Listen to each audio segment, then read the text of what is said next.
Jaya Gopi Jana Vallabha Girivanadhari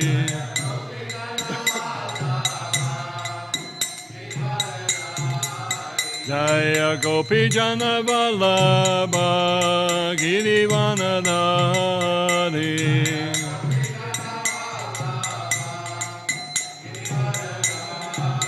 Yashoda Nandana Bhaja Jana Ranjana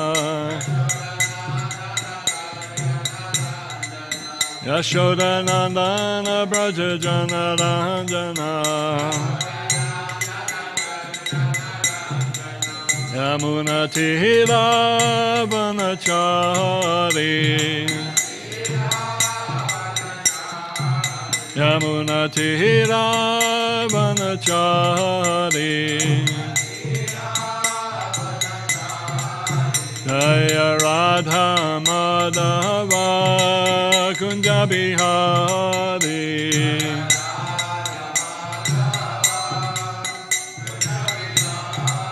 Jaya Radha Madhava Kunja Bihari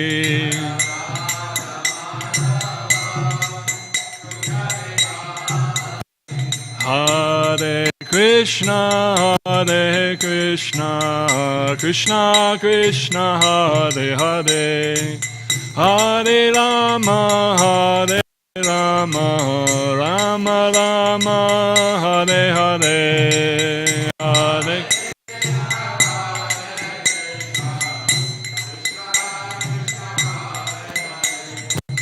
Hare Rama, Hare Rama, Rama Rama, Hare Hare, Hare Krishna, Hare Krishna, Krishna Krishna, Hare Hare, Hare Rama, Hare Rama, Rama Rama, Hare Hare, Hare Krishna.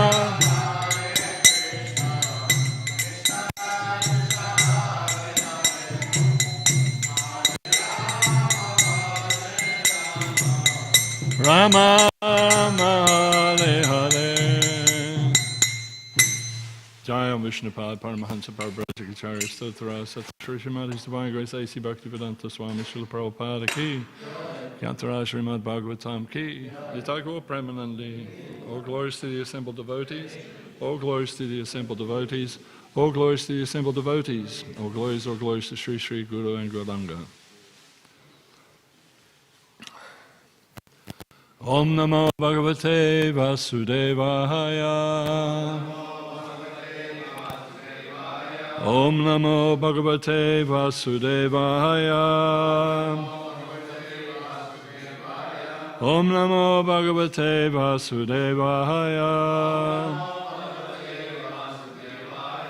So we're reading from the Śrīmad Bhāgavatam, Canto 8, Chapter 22, Text 33. Indrasyena Maharaja Yahi Bo Bhadram Astute Yahi Bo Bhadram Astute Sutalam Svargibhir Partyam Sutalam Svargibhir Partyam Jantibhir Parivarita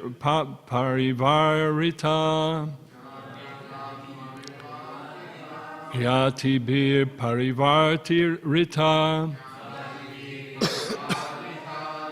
Indrasyena Maharaja Yahibo Bhadram Astute Sutalam Svargibhir Partyam Yatibi Parivarita Indrasyena Maharaja Yahibo Bhadram Astute Sutalam Vargibhir Partyam Yatibi Parivarita.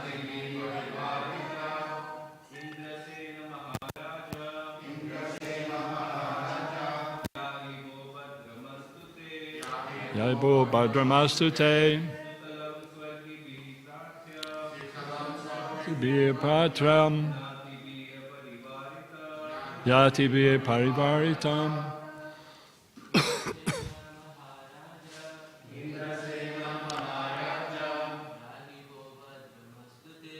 Yadibo Bhadramastute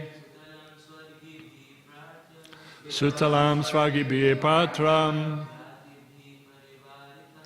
Jatibhi Parivartitaha.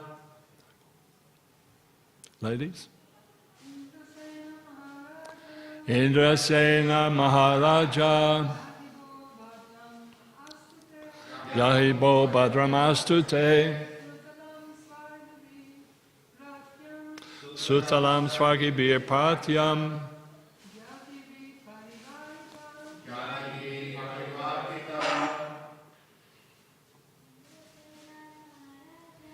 Indrasena Maharaja Yahibo Bhadramastute Sutalam Swagibhi Patyam Jatibhi Parivartatam Indrasena.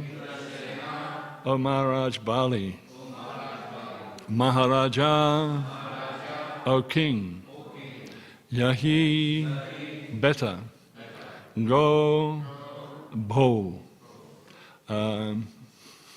King, Bhadram, all auspiciousness, Astu, let there be, Te, unto you, Sutalam, in the planet known as Sutala, Svagibir, by the demigods, Partyam, desirable, Yatibi, by your family members, Parivarita, surrounded. Translation and purport by His Divine Grace A.C. Bhaktivedanta Swami Śrīmad Prabhupada Ki Jai. O Bali Maharaj, Indrasena, now you may go to the planet Sutala, which is desired even by the demigods. Live there peacefully, surrounded by your friends and relatives. All good fortune unto you. Purport by His Divine Grace Srila Prabhupada. Bali Maharaj was transferred from the heavenly planets to the planet Sutala, which is hundreds of times better than heaven, as indicated by the words Svagibir Partyam. When the Supreme Personality of Godhead deprives His devotee of material opulences, this does not mean that the Lord puts him into poverty. Rather, the Lord promotes him to a higher position. The Supreme Personality of Godhead did not ask Bali Maharaj to separate from his family. Instead, the Lord allowed him to stay with his family members, Jati Bir Parivartita.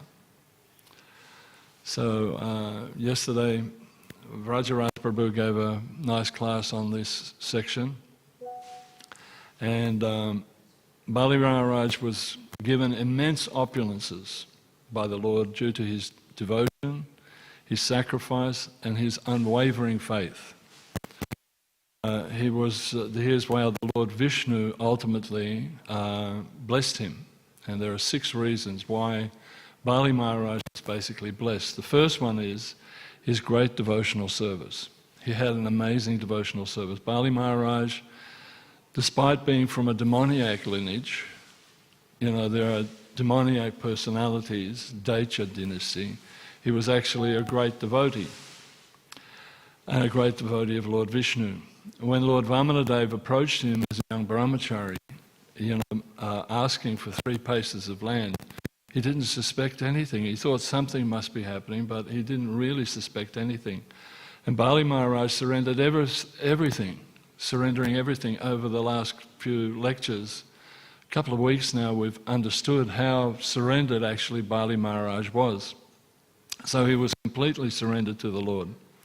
In the Bhagavatam, there's a purport there, not a purport, but there's a verse there which says, a person who surrenders everything to the Supreme Lord and offers Him whatever he possesses is very dear to the Lord.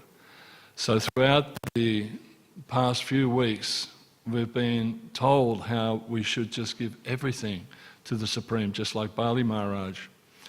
The second point was that he had unshakable determination.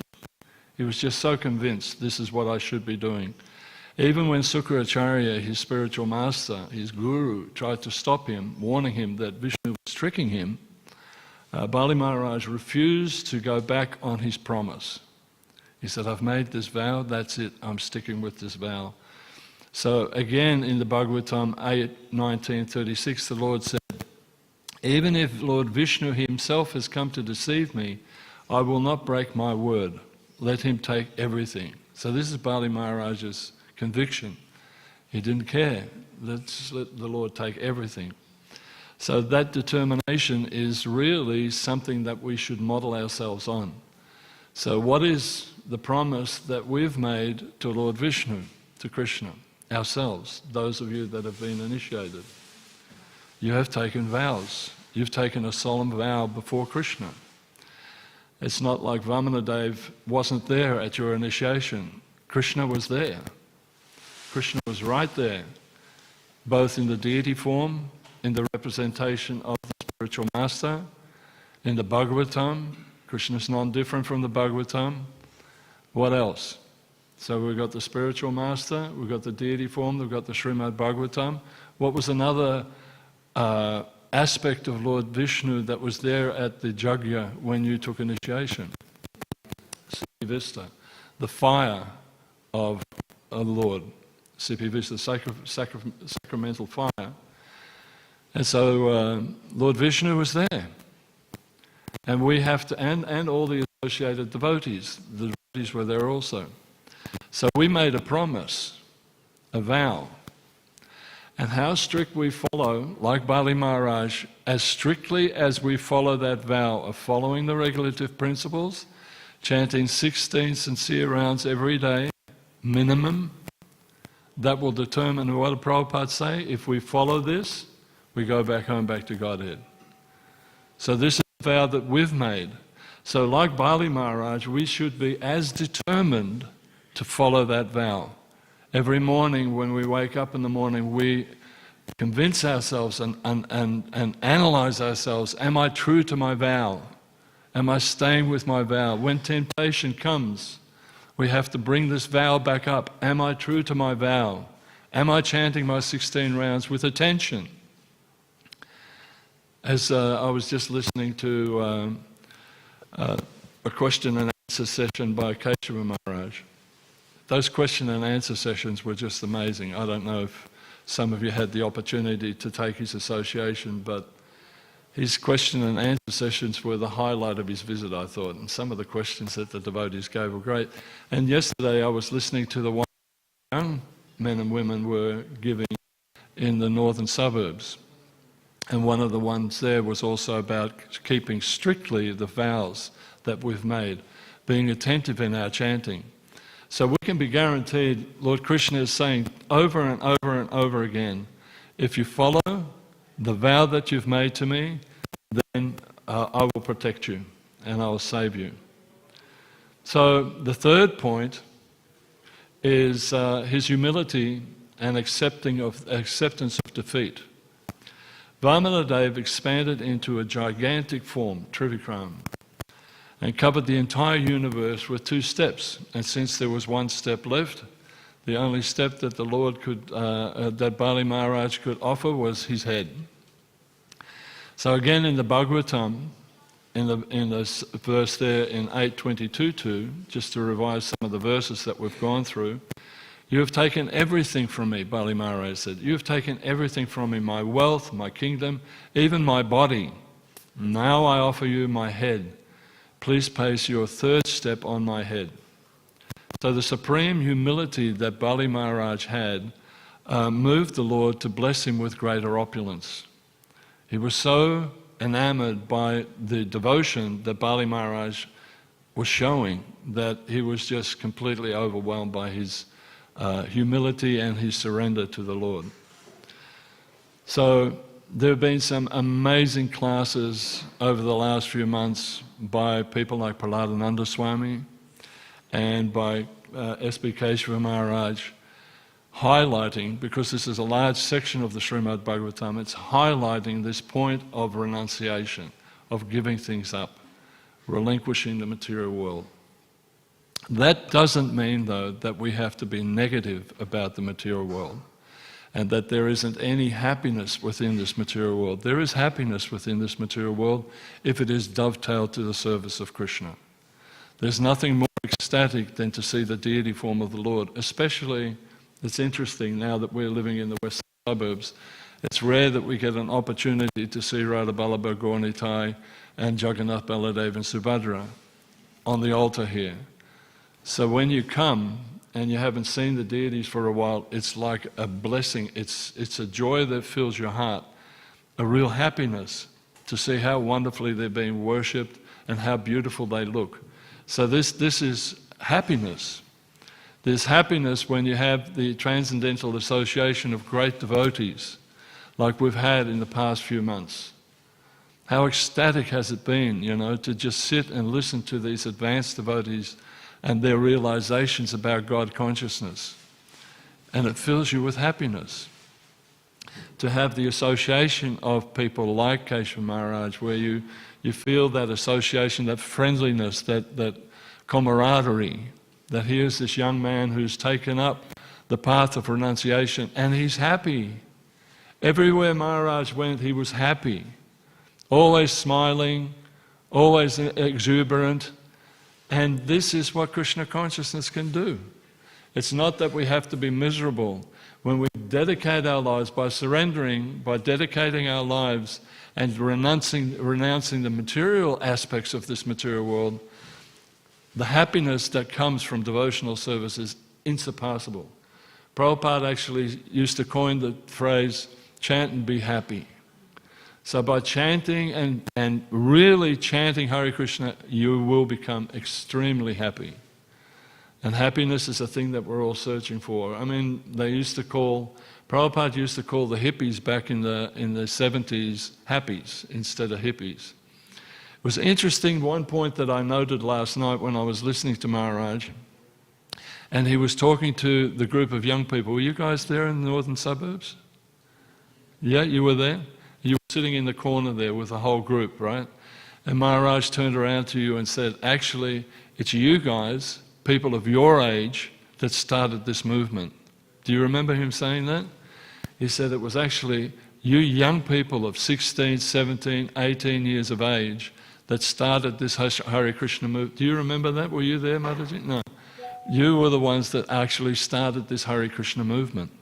So the onus is again on you, on the younger people of the Hare Krishna movement, not us oldies. It's you guys, you're the future.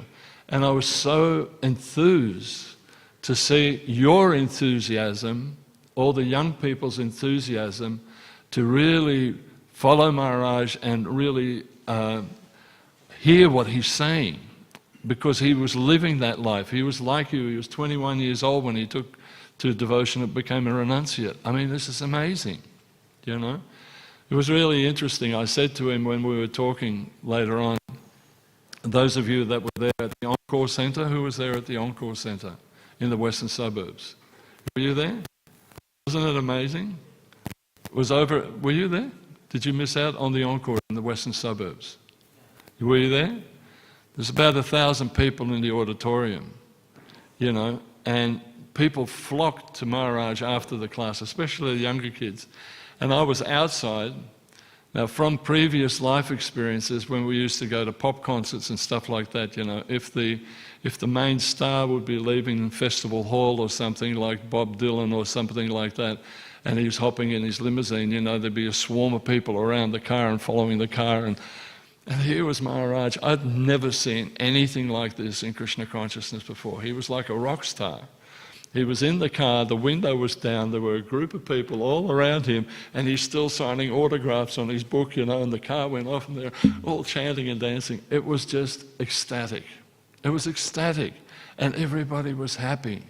So there is happiness to be had in this material world when we dovetail it to Krishna consciousness.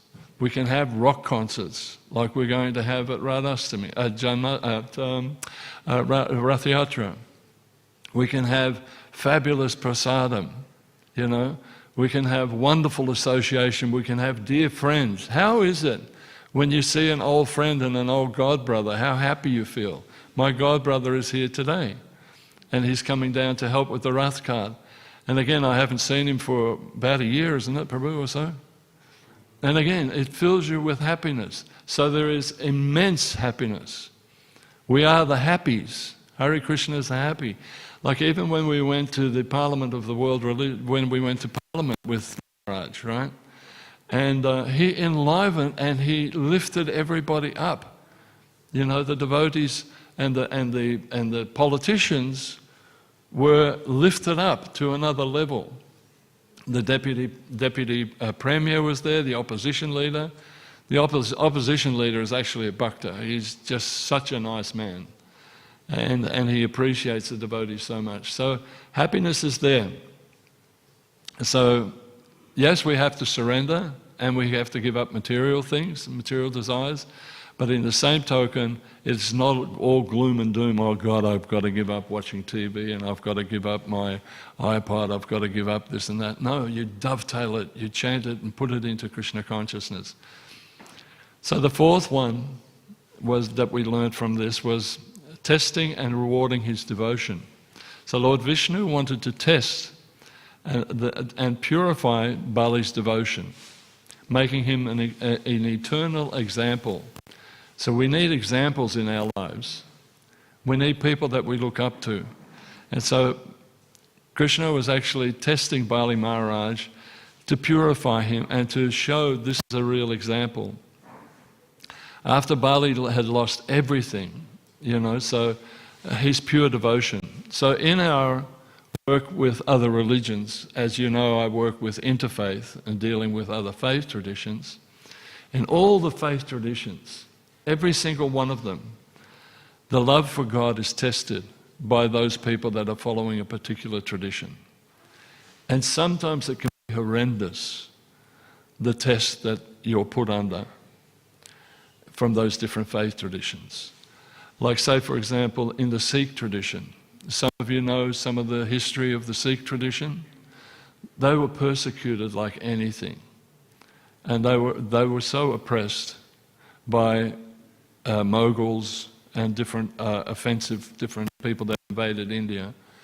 And then the Baha'i community. Anybody know the Baha'i community? They're an offshoot of the Islamic tradition.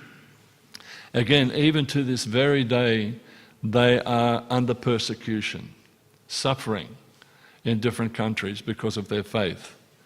So, you know, in so many different ways, people are being tested by God and their love.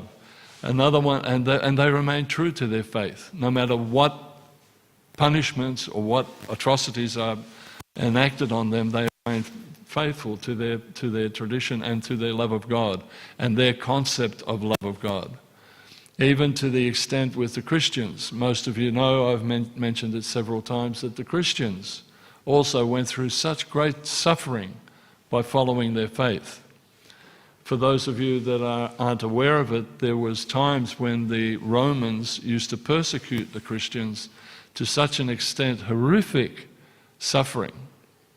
They would throw them into a Colosseum, you know, the Colosseum in Rome. They would throw them in this Colosseum and they would set wild animals on them. I mean, have you ever seen a lion tear apart, you know, an antelope or something like that? So they had these lions that they starved for a long time, so they were extremely hungry. And they would line up the Christians in the middle of the Colosseum and then they would release the lions and bears, leopards, violent like that. And then they would rip these devotees. But the beautiful thing is that even though they were being harassed like that and punished by the oppressive Roman regime, they remained transcendental. They remained wholeheartedly dedicated to that personality that represented God to them, Lord Jesus. And they prayed to God for protection. And it was so unfortunate for the Roman audience because they were really depressed because they wanted to see people scared and running, and all that the Christians would do was just sit there and pray and allow the beast to tear them apart. And they were just so fixed on love of God that they were freed. And so these individuals were called martyrs. So they died for love of God, for the principle of love of God. And it may not have been Krishna consciousness, but they still had this love of God. And so we have to recognize that there are others that are actually suffering for their faith as well, even to this very day. So after Bali Maharaj lost everything, Vishnu did not abandon him. Instead, he personally protected him and awarded him Sutala Loka. So this is a higher planet, and as it was explained yesterday, it is an amazing place. Vikrakarma designed the whole place, and it's even more opulent than Indra's heaven. It was interesting that I was watching yesterday by chance, after I was watching Maharaj actually, about Dubai and how they're building heaven on earth, so to speak. And you can imagine how Vikrakarma must have created such an amazing place for on this Sutala Loka. It's just amazing what they're creating there, so it must be a million times better than that. So in the Bhagavatam again, we heard this verse again, 8:22-32, which was yesterday's. The planet Sutala, which I'm giving you, Lord Vishnu says, is free from mental and bodily miseries. Even the demigods desire it. So it was so beautiful that this was the reward that was being given to Bali Maharaj. Now the fifth point that we learned from this section of the Bhagavatam was that Lord Vishnu granted him a future role as Indra. So this is an amazing thing. As a further blessing, the Lord promised Bali that he would one day become Indra, so the Lord of heaven and the King of heaven. So this shows how Krishna never takes away all our things without giving something greater in return. And sometimes we may wonder, well, why am I suffering from cancer? Why am I suffering in old age? Why are these things afflicting me? So many times through chaplaincy, that's the question I get. And Maharaj was addressing that question too, Why am I suffering? But he had that understanding as well, that there is a much greater, if you're devoted to Krishna, there's something much greater coming for you. Krishna will not leave you in the dark.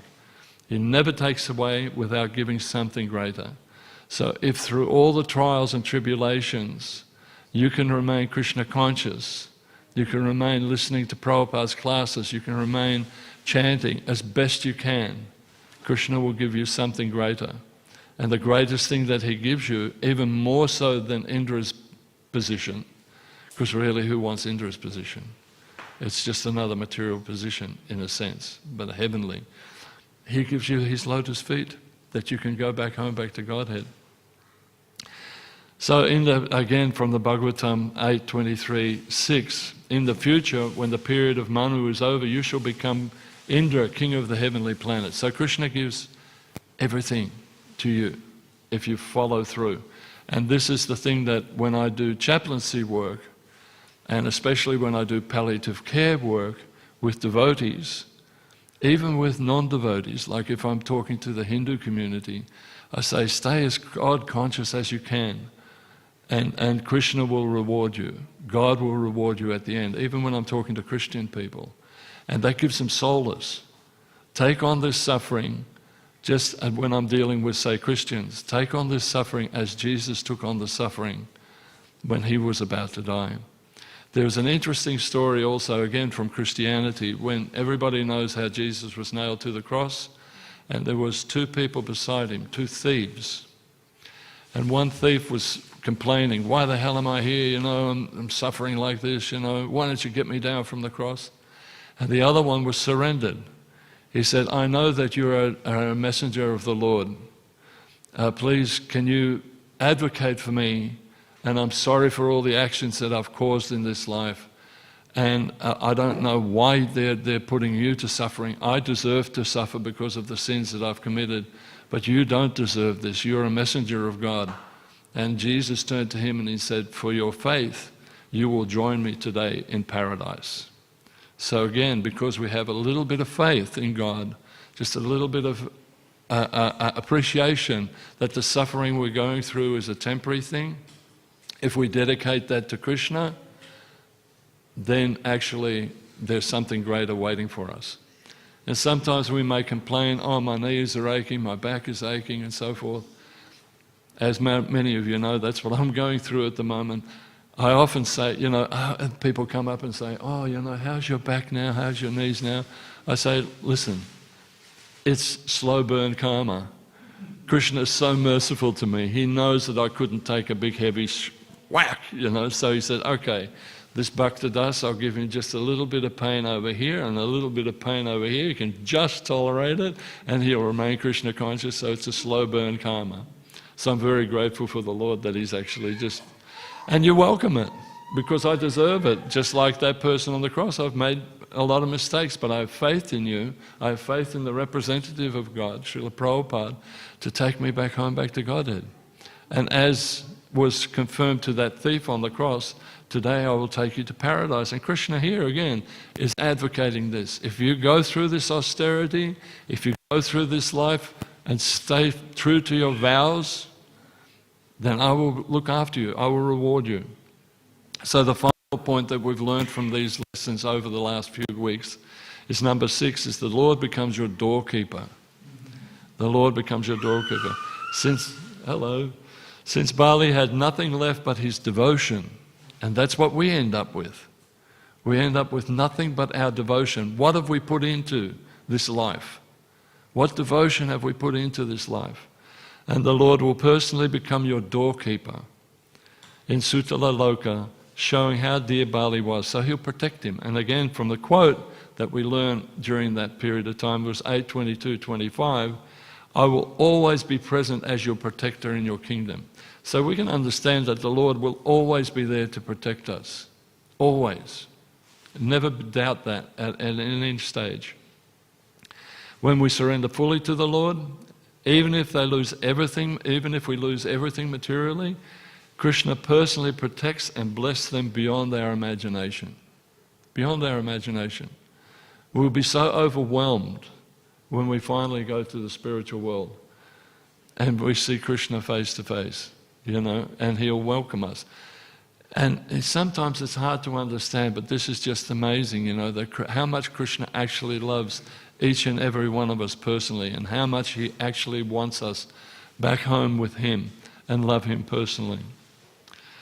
So in the previous purport also, I just wanted to mention this because actually I was studying the verse prior to this, but then Rajaraj was in his lecture, his Bhagavatam class yesterday, he started to encroach on the next verse, so I thought, okay. But one thing I wanted to mention was that in the previous verse, Vaishnava understanding of the planetary system. In that purport, Prabhupada was saying about how the celestial planets were set up. So Srila Prabhupada, and in particular Prabhupada was criticizing the current science community about how they presume they landed on the moon. So I'm not going to do anything political, but basically Prabhupada challenged the NASA claim and emphasized the Vedic understanding of the universe, which differs significantly from the modern scientific theories.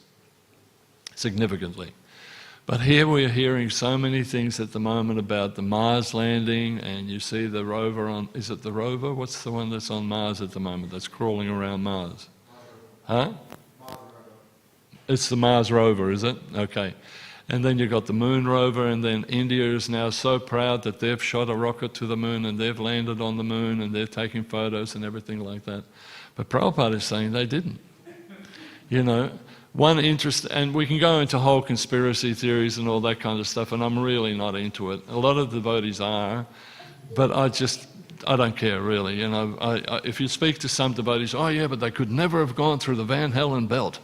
And all this, and they've lost all records of the landing, everything. NASA hasn't got any records, no videos, nothing. which is true. So they're hiding it pretty well. But Prabhupada mentions some of these key arguments were this. Why didn't they meet the demigods when they went to the moon planet? Because we know from scripture that it's the moon planet is opulent, so many... The Vedas describe the moon planet as a higher planetary system. Beings live there with great opulence. And if astronauts actually reach the moon, why didn't they encounter higher beings? Because they can't see. We're so locked into this material paradigm that we think everything we see is the only things we see. Can we see electricity? No. Can we see so many different things that we can't see? And on a metaphysical level, I mean, they could have all been there, and they just didn't even see it. Basically, the demigods were saying, show them some rocks. That'll make them happy. Let them take some rocks back home and then be done with it, So we understand, Prabhupada suggested that NASA may have landed somewhere else, probably a shadow planet or a distant place on Earth. Even they don't know how actually the Earth is set up. So in the TOVP, the Temple of the Vedic Planetarium, it's going to be explained how astrologically it's all going to be set up. Look at this little girl. It's something that's really quite fascinating. Another statement by Prabhupada. According to Vedic literature, the moon is a heavenly planet and the inhabitants there have long duration of life. If they actually went there, why didn't they meet anybody? So then in the Vaishnava or in the Vedic scriptures, in the Vedas and the Puranas, the Śrīmad Bhāgavatam describes the cosmic structure. 14 planetary systems, and this is going to be displayed in Mayapur, in the big temple. There's the upper heavenly planets, that's the realm of the demigods and the higher beings. There's the middle earthly planets, Bhurloka, including earth and human civilization, and the lower hellish planets, the realm of suffering or karmic punishment. So the 4 planetary systems in the cosmic cosmology, the upper heavenly planets is Satyaloka, that's Brahmaloka, the abode of Lord Brahma, and that's probably the highest material realm. Then Loka, that's the meditation realm, the siddhas, the yogis. Jana Loka is the residence of the perfected beings and sages. Mahaloka is the home of the rishis who have attained enlightenment, again yogis. Svargaloka is Indra Loka, celestial paradise of Indradev and the demigods. Bhurvaloka, the realm of ghosts and celestials. So even that is a higher planetary place. It's just on the perimeter of Earth where the ghosts and the celestial spirits live. And Bhurloka is the Earth realm, a place of karma and rebirth. Now the lower planetary systems, Atala Loka is ruled by demons and their pleasure seeking. So they say that the realm of the lower planetary systems even surpass the pleasure potency of the heavenly planets at times. Vitala Loka is the home of beings engaged in mystical practices. So you see a lot of these mystic yogis and stuff, they go to this lower planetary system. And Sutala Loka, who goes to Sutala Loka? Bali Maharaj, that's his abode. And it's more opulent than Svargaloka. Talatala Loka, the kingdom of the demon, Maya Dvana, the realm of illusion. Mahatala. Mahatala is the serpent Loka. Rasatala is the place of darkness and suffering.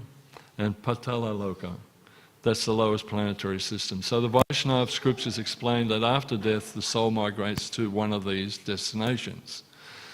So the point that I'm sometimes wondering about, what happens?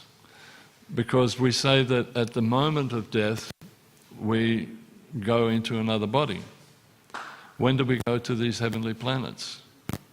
If, say, for example, we haven't completed our devotional career, as pointed out in Bhagavad Gita, a person may go to a heavenly planet for a period of time and then come back to the earth planet. The thing we have to remember as devotees, time is different to the time that we experience in this material realm. So we may go to a heavenly planet and enjoy for hundreds and hundreds of years and then come back to the Earth planet, and it's only been a fraction of a second from one body to the next.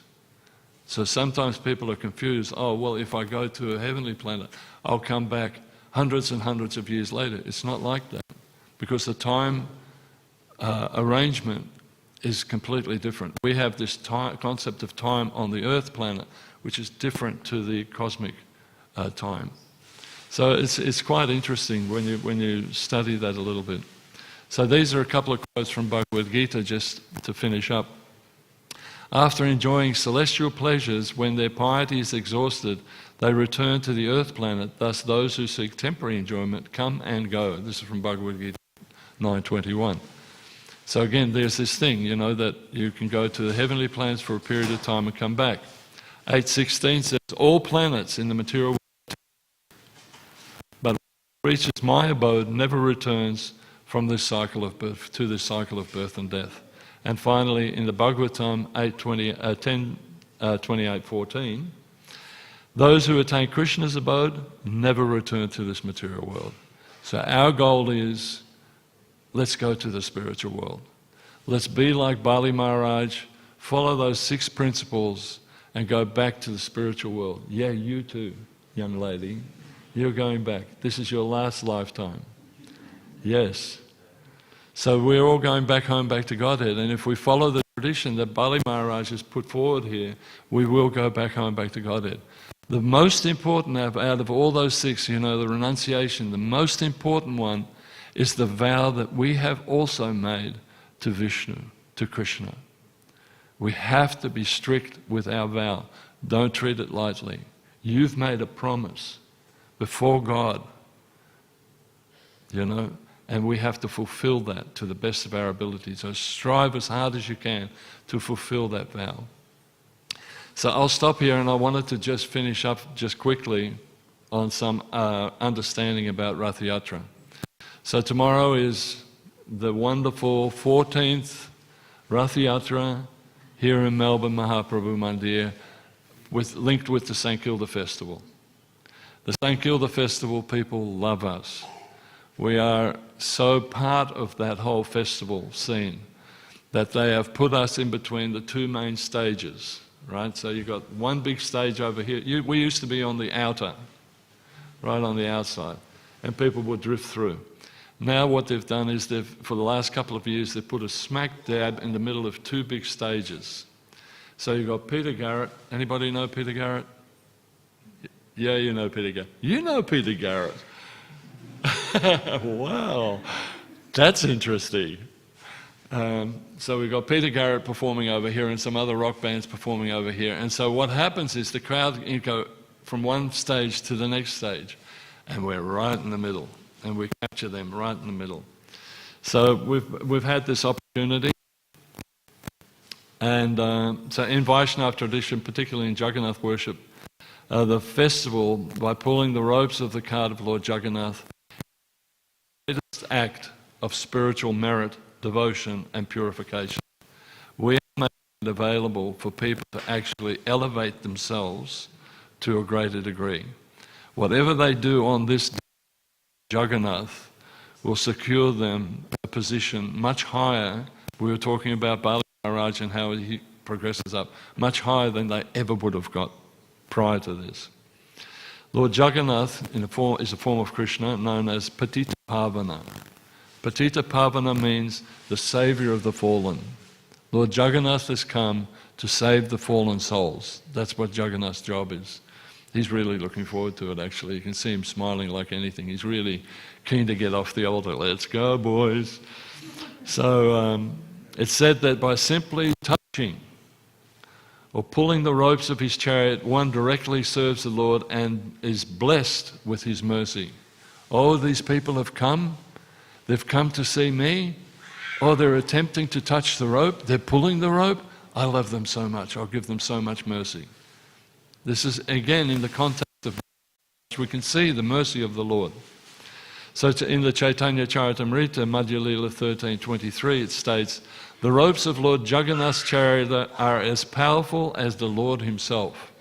The ropes of Lord Jagannath's chariot are as powerful as the Lord himself. By pulling them, one pulls Krishna directly into their heart. Amazing. This means that the act of pulling the chariot is not just an ordinary thing. It is an intimate way to engage in Krishna's service. And we're encouraging people to engage in Krishna's service.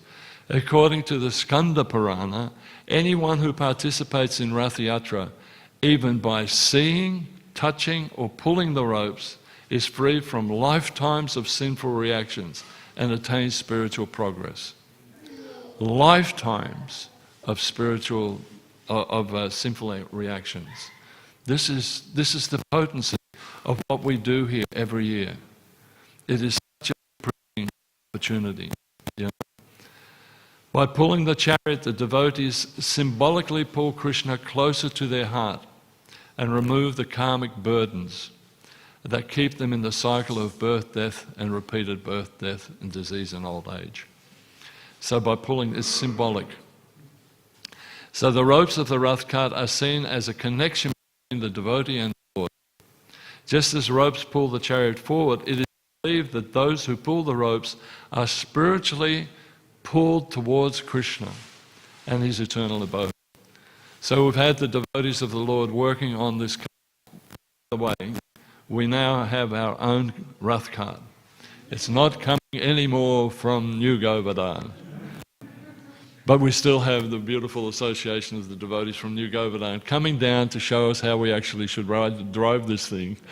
We have a beautiful new Rath cart, which is Melbourne's Rath cart, and it is gorgeous, really, really gorgeous.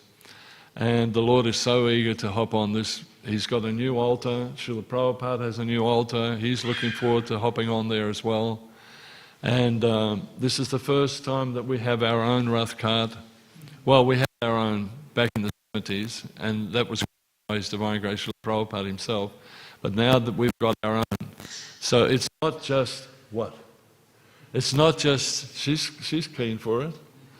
It's not just that we're going to do the Nikilda festival. We're going to do many different Rath Yatras throughout the year, where again we give this mercy to people. We are the mercy-giving organisation of Australia, of the world. We actually have the potency and the techniques by the mercy of Srila Prabhupada and the mercy of Krishna to actually take people's karma. Can you imagine that? It's just unbelievable. We go wholesale, come along, we're going to take some of your sins away. So we're going to look at trying to get Rath Yatras in different suburbs. It's maybe not this year, but definitely next year, maybe Ballarat. We're hoping to do one in the western suburbs. And the other one that we're really looking forward to is if we can do Mumbai. So my job is to somehow or other work with the Hindu community. If the Chinese can have a dragon that they run around in, we can have a Rath cart with Lord Jagannath. And then 600,000 people get the mercy of the Lord. Again, you heard what the Shastras are saying. Just by seeing the Rath cart, they get benefit. What to speak if they come up and touch the Rath cart. So we have this Rath cart now, which is so glorious, and some of the devotees that are making it, and we're going to make it even nicer. We did, because it came down and we only had 2 weeks to paint it up, we did the best we could. And devotees like Zach here, who's an artist, and Maharasa and his team, and Arjun Saka, and the whole time, Vijay is just unbelievable. Rasa Bihari, we again engaged Rasa Bihari. Poor old Rasa Bihari, watch that she doesn't touch the... Rasa Bihari is an old guy. He's suffering in so many different ways, and he complains uphill and down dale, but he loves doing it. You know, he's getting a kick out of doing the service for Lord Jagannath. So we're going to be doing that, and hopefully we can get it happening in Mumbai, which will be really fantastic. So Bhaktisiddhanta Saraswati Thakur explains that pulling the ropes of Jagannath's chariot is the same as pulling Krishna into one's life. It is a path to pure devotion, bhakti, and the ultimate salvation. This is Bhaktisiddhanta Saraswati. It is the pure path of devotion and ultimate salvation. So this is what we're doing with this. According to scriptures, participating in Rath Yatra by pulling the chariot rope is equal to performing thousands of Ashwamedha yajnas, great Vedic sacrifices. Thousands of Ashwamedha. You read through the Bhagavatam how Yudhishthira Maharaj was performing the different yajnas and everybody was... And this is thousands of Ashwamedha yajnas. This is the potency of what we're going to do tomorrow. People are aware of what actually is going to happen. In the Brahma Purana it's stated, a person who pulls the chariot of Lord Jagannath with devotion accumulates the results of many lifetimes of pious deeds and achieves Krishna's eternal abode. These are not just mundane statements, these are from the scriptures, the Brahma Purana. This means simply that by participating in the Rath Yatra with sincerity, and this is what's required, sincerity, one can attain spiritual benefits. And that would be otherwise take lifetimes of austerities to achieve. So if we're sincere, if we have a sincere, humble, serving attitude tomorrow for the whole day, not just for part of it, oh, I'm in the cart, pull the rope, see ya, I'm going home. No, for the whole day, encouraging people, preaching to people. This is the day that we can do the greatest outreach work. Rath Yatra represents Krishna's desire to reclaim his devotees. This is what we're about. We don't only want the spiritual world for ourselves, we don't only want to go back home, back to Godhead for ourselves. That's Bali Maharaj, Krishna's pointing out, yeah, you'll go back home, back to Godhead. But the mood of Prabhupada is, yeah, we're going back home to Godhead, but we're going to take everybody with us. This is what our mood is. So pulling the chariot in all humility and surrender, helping devotees cleanse their heart from material sense gratification. That's what Lord Chaitanya says, Chaito Dapana Marjanam, cleaning. Lord Chaitanya personally participated in the Rath cart, in Rath Yatra, dancing in front of the chariot, inspiring devotees to sing and chant the Hare Krishna Maha Mantra. Hare Krishna, Krishna Krishna, Hare Hare, Hare Ram, Rama Rama, Hare Hare. And that's what we're doing tomorrow. Chanting and pulling the chariot to awaken love of Krishna. Final thought. Pulling the ropes of the Rath chariot is not just a ritual. It's not just something that we do. Oh, the Hare Krishnas do a Rath Yatra.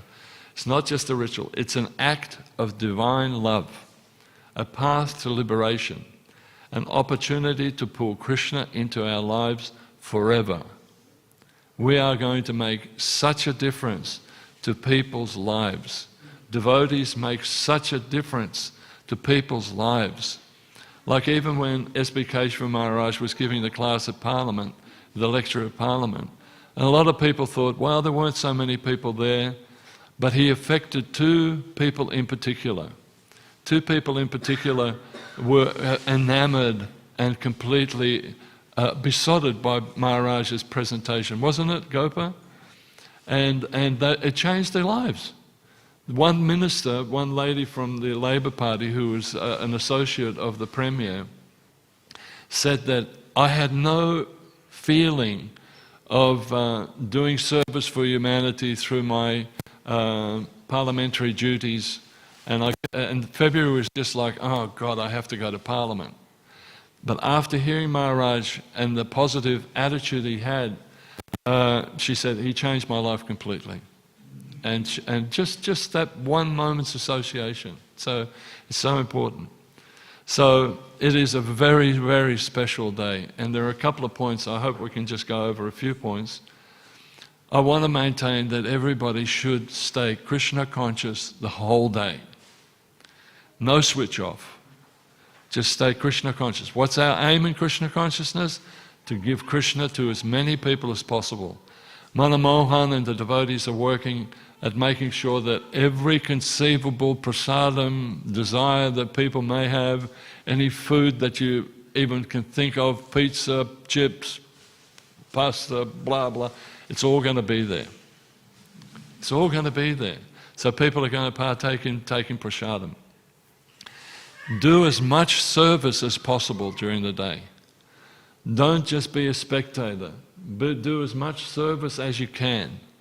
By that I mean, see if you're required somewhere, but if you're not required, then do the service of friendship. The service of friendship is so important. Shimmy up to someone that you see is there for the first time. How do you like our presentation here? Just in a nice way, come to them and in a friendly way, welcome them to our Vedic village. Talk to people. Encourage them. Don't overdo it. Don't proselytize. Don't force people. Just be gentle and loving and just encourage people. And that friendship is worth so much. People appreciate friendships, especially friendship of devotees.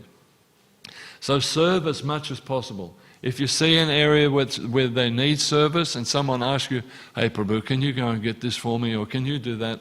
Madhavananda is the major person that's organising nowadays. I'm stepping back a little bit because I'm getting older and I just haven't got the bandwidth anymore to sort of really be as... I'll probably get a second win. What do you reckon, Mahatma? You reckon we get a second win tomorrow? So anyway, so do as much service as you can. Present Krishna consciousness in a very pleasing and non-confrontational way.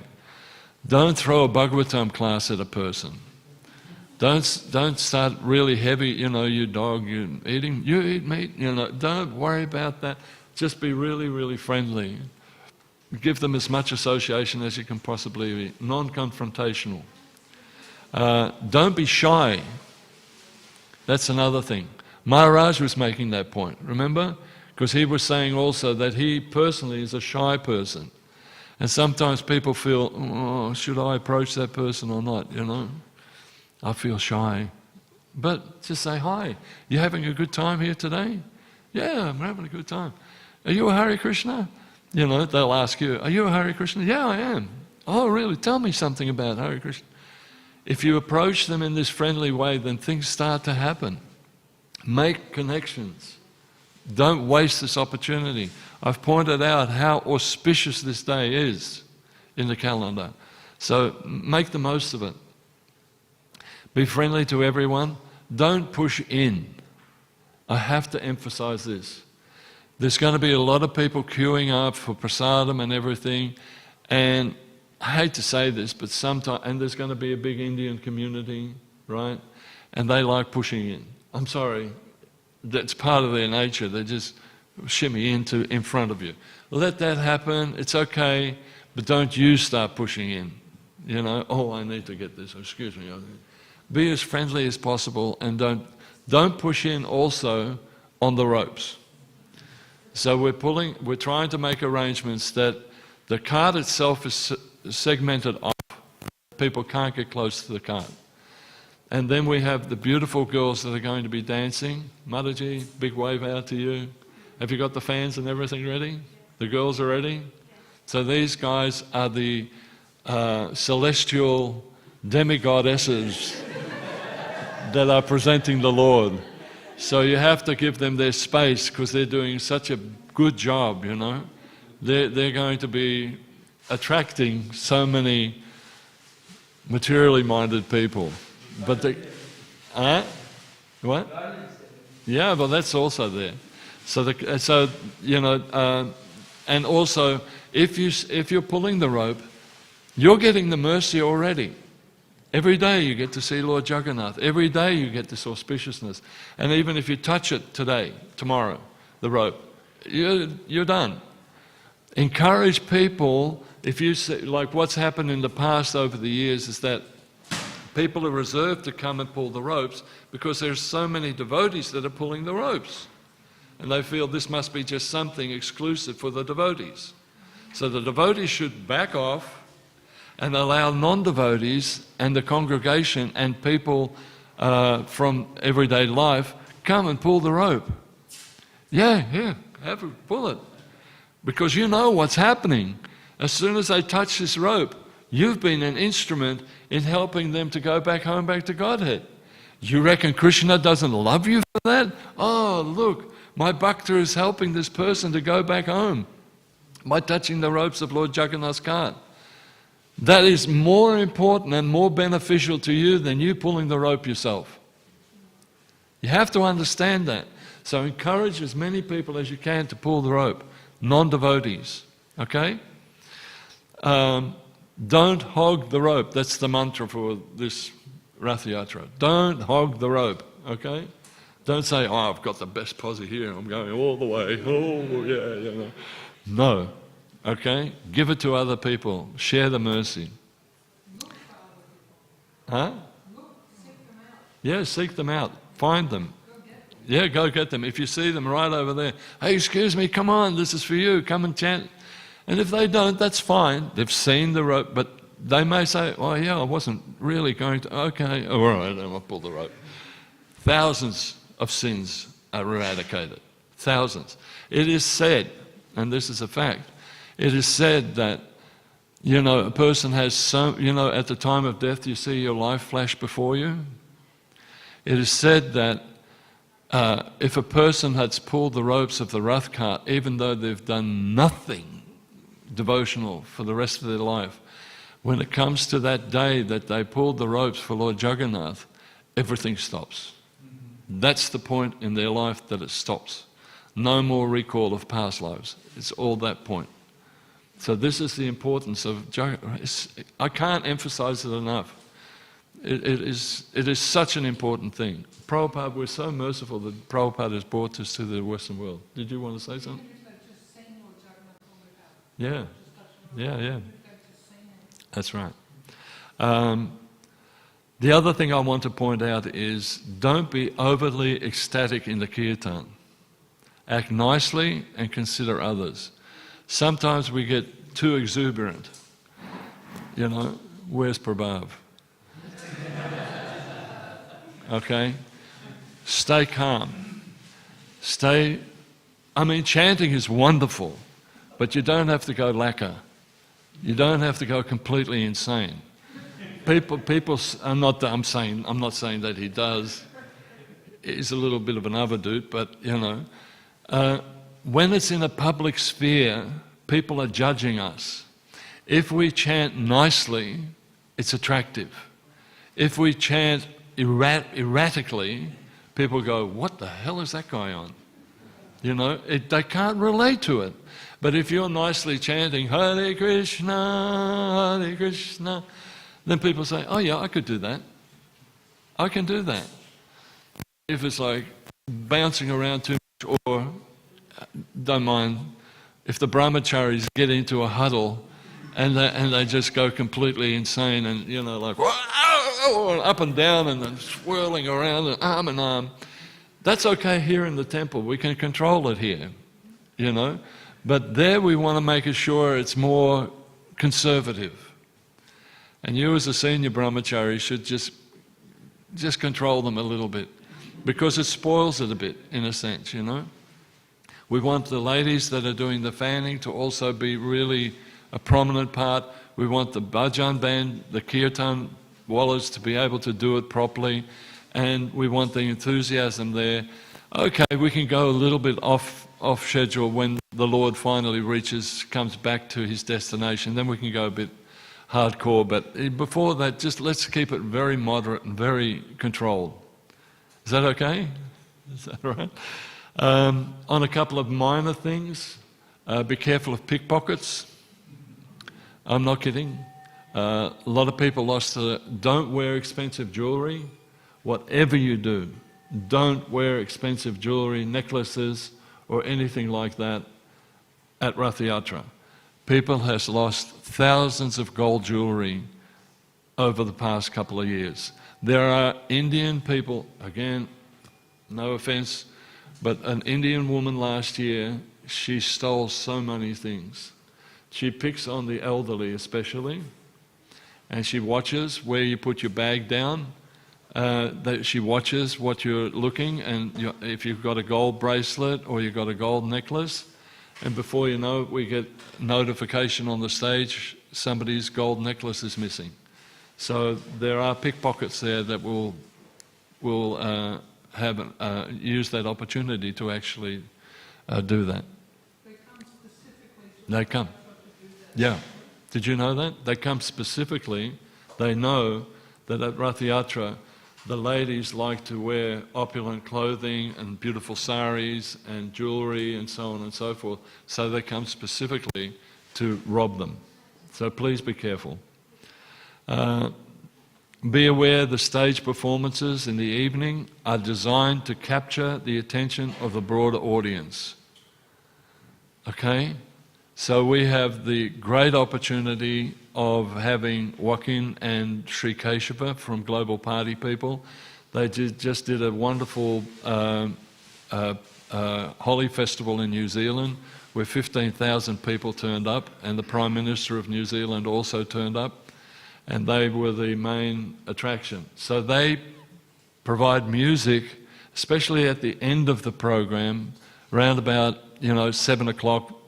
It's more doof music, So it's music of today. But remember what I said, there's two stages. Big stage over here, another stage over here, we're smack dab in the middle.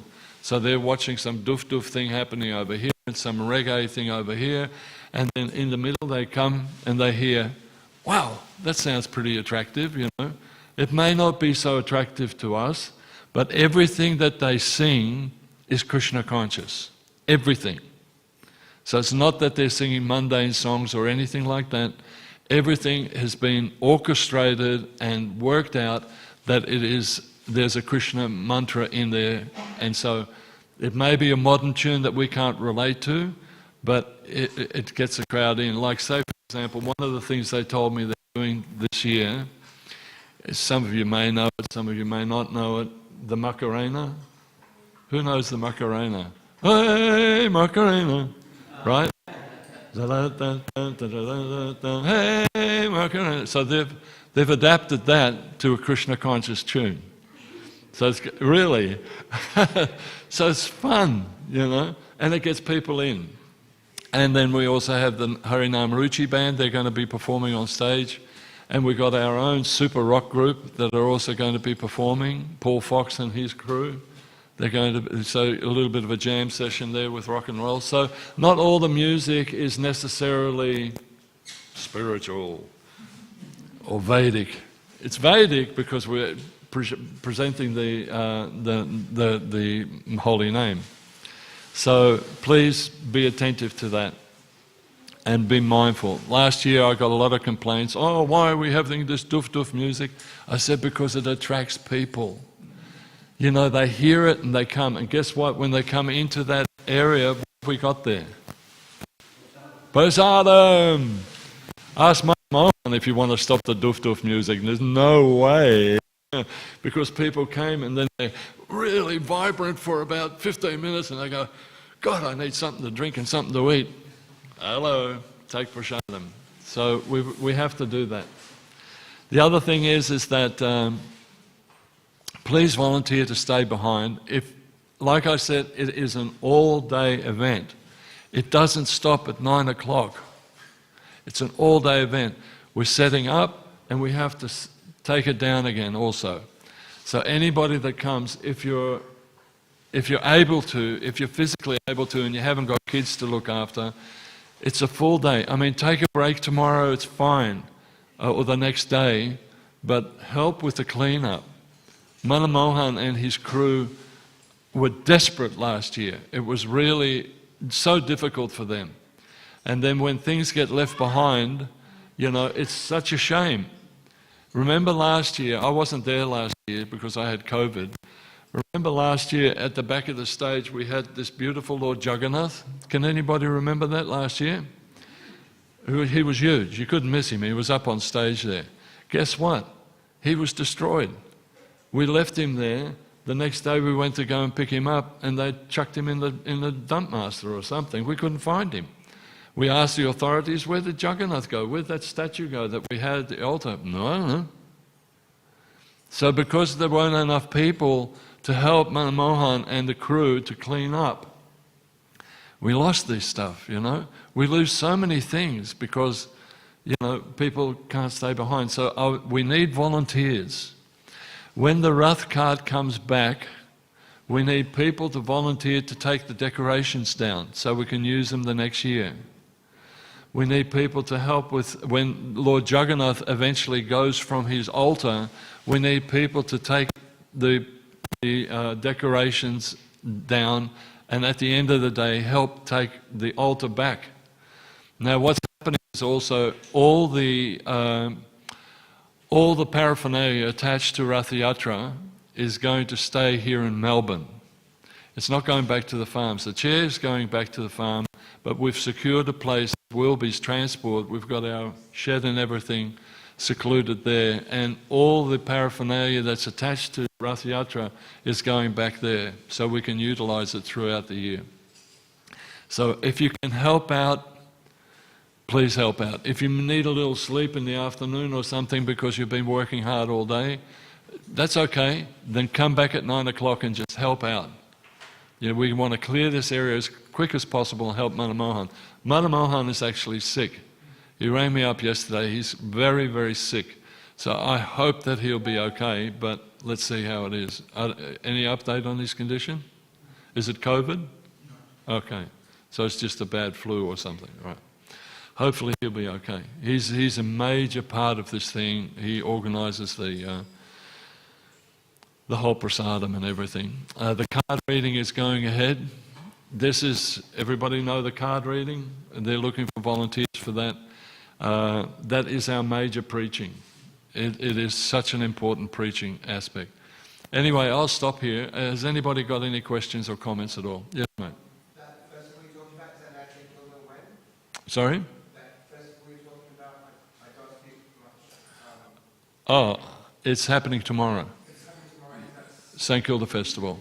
which is usually just on the foreshore, Yeah, Katani Gardens. So tomorrow what time? You know, yeah, it starts at 11 o'clock, but the parade is at 1. You know where they cut the Captain Cook statue down last year? Was on the news and everything.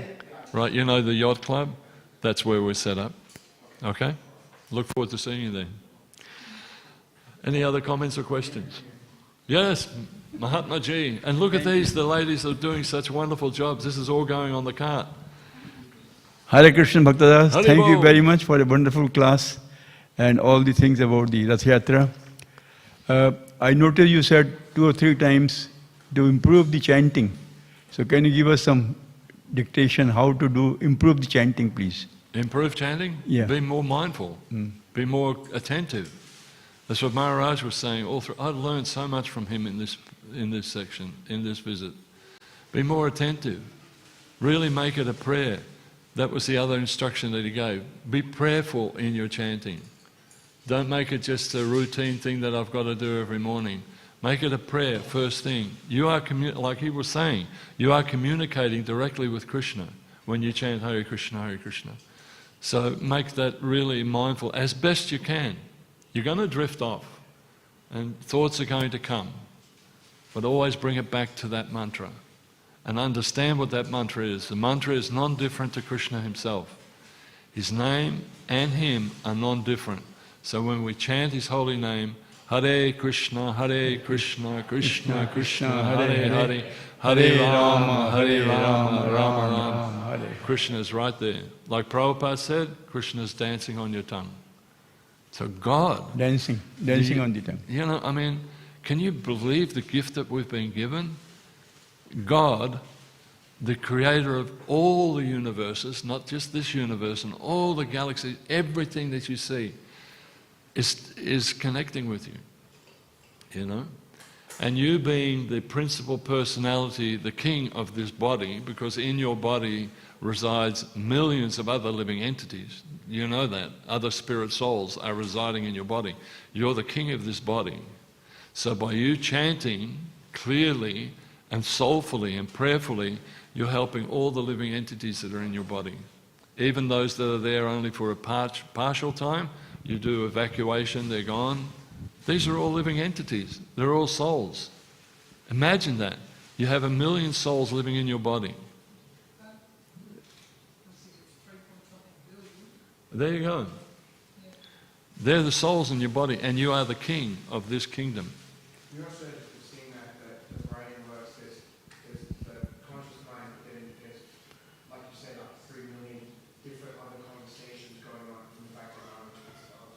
Yeah, they can detract. Yeah, they can actually. Yeah, they can detract you from actually hearing that sound.